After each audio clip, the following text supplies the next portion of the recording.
Prej 2 ditësh uji në rubinetat e abonentëve të ujësjelljes kanalizimeve në Lushnjë janë shparaqitur me ndotje teje të lartë.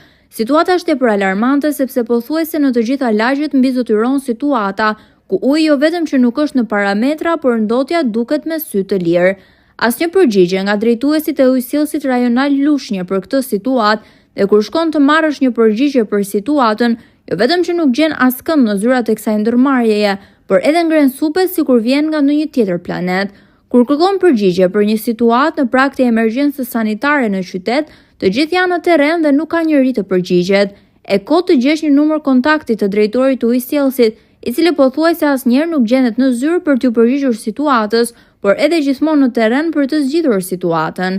Varësia e ndërmarrjes së ujësjellësit nga ministria dhe jo nga bashkia ka bërë që llogaridhënia për qytetarët të jetë zero, ashtu siç është edhe për mediat. Nga ana tjetër, pushteti vendor është i pafuqishëm të ngrejë zërin për situatat e përsëritura të ujit të ndotur, sepse varet nga ministria dhe jo nga bashkia, pavarësisht se jetojnë 50, 60 apo 70.000 lushnjarë që marrin ujin e ndotur në banesat e tyre dhe paguajnë rregullisht faturën e ujit bashkë edhe me disa taksa të tjera vendore.